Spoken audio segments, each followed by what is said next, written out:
errado depender da sorte para ter clientes novos toda semana.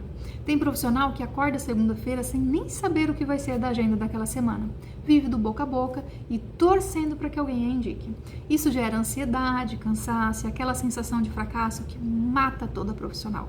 O certo é ter um planejamento. Saber exatamente quais ações trazem novos clientes, saber como manter clientes antigas voltando e como transformar cada atendimento em uma oportunidade de crescimento.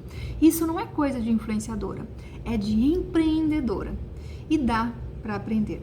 O método C6 da beleza lucrativa existe justamente para isso, para te ensinar a ser uma empreendedora da área da beleza. Quem trabalha com serviços conhece bem, né? Aquela sensação de olhar para a semana que está começando e ver um monte de buraco na agenda. É sem certeza, sem dúvida, é um dos maiores desafios da área. Mas hoje a gente vai analisar uma forma de virar esse jogo. A semana às vezes parece mesmo uma montanha-russa, né? Tem dias com um pico de trabalho, uma correria, e de repente vem aquele vale, um dia super parado. Essa instabilidade não mexe só com o faturamento, não. Mexe com a nossa paz. E é exatamente sobre esse sobe e desce que a gente vai conversar. Essa frase aqui, ela resume tudo, não é verdade? É aquela ansiedade de não ter certeza se as contas no fim do mês vão fechar. Essa falta de previsibilidade acaba sendo uma trava, impedindo que muito profissional talentoso consiga crescer de verdade. E olha, as ideias que a gente vai explorar aqui vêm de uma fonte bem interessante. O método Beleza Lucrativa da autora Cláudia Fagundes. A análise dela é muito clara e mostra que, no fundo, existem duas maneiras bem diferentes de lidar com esse desafio. O primeiro caminho é um que muita gente segue, às vezes até sem se dar conta. É o que a gente pode chamar de caminho do acaso. É uma abordagem mais passiva, sabe? Onde a pessoa fica dependendo mais da sorte do que de uma estratégia bem pensada. E essa mentalidade do acaso se reflete em ações do dia a dia, como ficar esperando o telefone tocar ou torcendo para alguém indicar um cliente novo. O famoso boca a boca é maravilhoso, claro, mas ele não pode ser a única carta na manga para encher a agenda. E olha, depender só da sorte tem um custo bem alto. A fonte mostra as consequências diretas disso. Uma ansiedade que não passa, um cansaço que é mais mental do que físico. E no fim das contas, aquele sentimento de frustração de não ter o controle do próprio sucesso. Mas, felizmente, existe uma alternativa bem mais poderosa. É o caminho do planejamento. É aqui que a postura muda completamente. De esperar acontecer para fazer acontecer. É sobre, de fato, pegar as rédeas do negócio.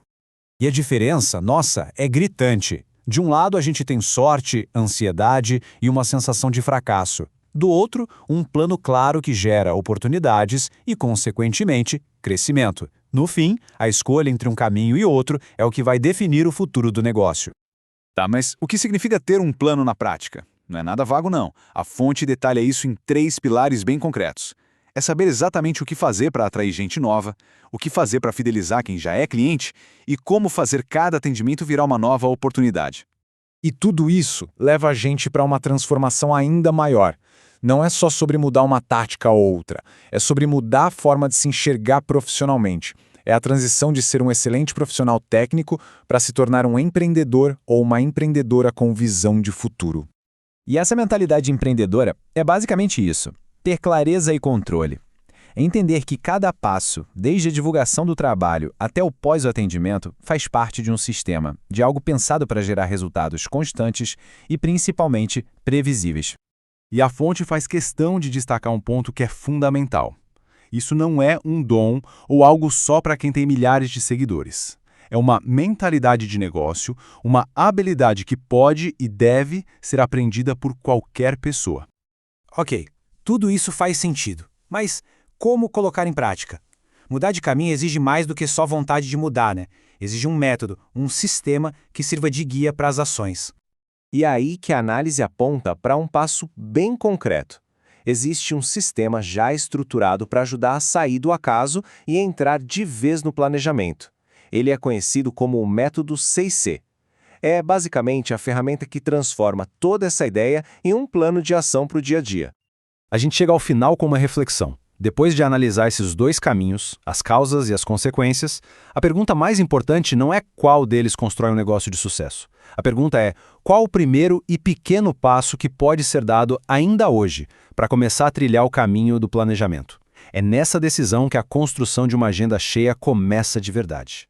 Então, se isso fez sentido para você, ou se você acha que faz sentido para alguma amiga sua, compartilhe com ela para que ela saia dessa montanha russa de emoções e consiga realmente empreender na área da beleza.